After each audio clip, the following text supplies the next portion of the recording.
อะไรอ่ะคืออะไรอ่ะကဲဒီနေ့မှာတော့ကျွန်တော်ရဲ့ပုံမှန်လုပ်လေးဖြစ်တဲ့ကုံတင်ကုံချလုပ်ကိုလာလုပ်ရင်းနဲ့ဗီဒီယိုလေးရိုက်ဖြစ်ပါတယ်ဗျာနော်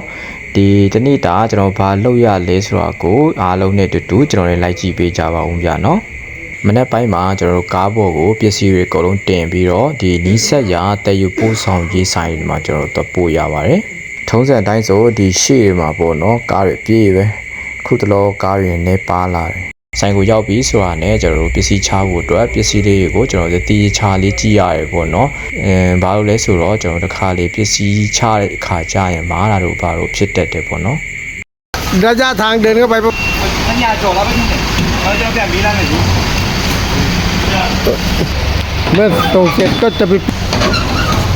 ဒီနေ့လည်းပဲထမင်းစားချိန်ဆိုရင်တော့ဒီလမ်းဘေးမှာကျွန်တော်တို့ကြုံရဆိုင်ကိုကျွန်တော်တို့ဝင်စားတယ်ပေါ့နော်เรียนด้วยดินะเรียนด้วยดิจานเดียวมีตังค์ไม่มาแซ่เร็วๆရင်းတွေကတော့အများကြီးပဲပေါ့နော်ဒီထိုင်းချက်ထားတယ်ရင်းကကျွန်တော်တို့နှမျိုးယူမယ်ဆိုရင်30ဘတ်ပေါ့နော်30ဘတ်ဆိုတော့ကျွန်တော်ဈေးတော်တယ်လို့ပြောလို့ရတယ်ပေါ့နော်อันนี้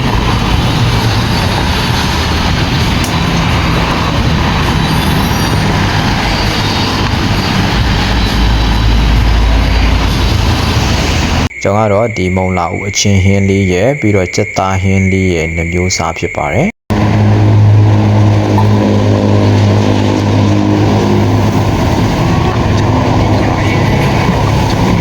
อันนี้มันเป็นชาพี่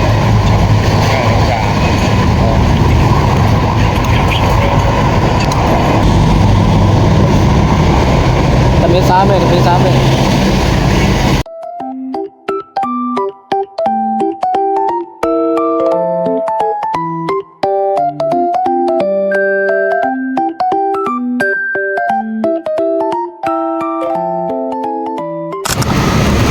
ရမ်းမစားကောင်းတယ်ရလာရှိတယ်ဒီတိုင်းအားချင်းတူရလာစားလို့ရတယ်နော်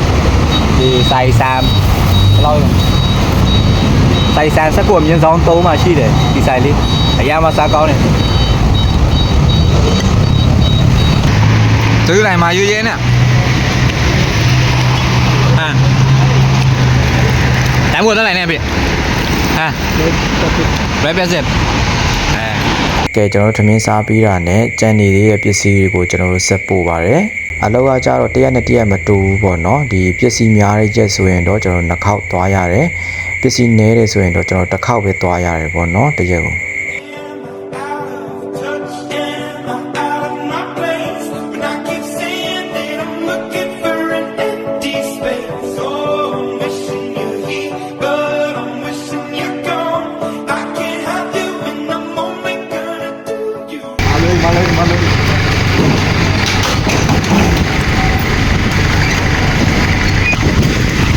วันนี้มีอะไรเยอะวะ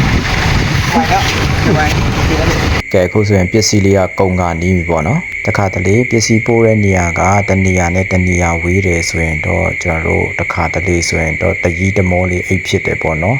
ဒါပေမဲ့ကျွန်တော်ရဲ့ဘီးကဦးလေးကတော့အမြဲတမ်းပဲအိတ်တယ်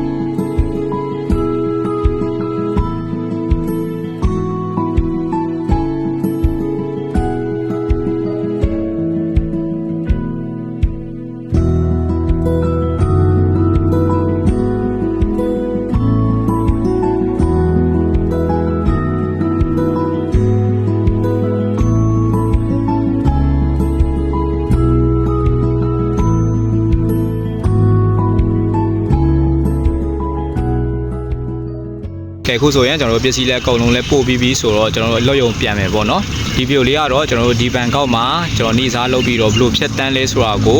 လာပြီးတော့ရိုက်ပြပေးတာဖြစ်ပါတယ်ဗျာနော်အားလုံးကျေးဇူးတင်ပါတယ်ဘိုင်ဘိုင်คืออะไรอ่ะคืออะไรอ่ะคืออะไรดูท้องนี่เนี่ยเมื่อไหร่จะคลอดเนี่ยกี่เดือนแล้ว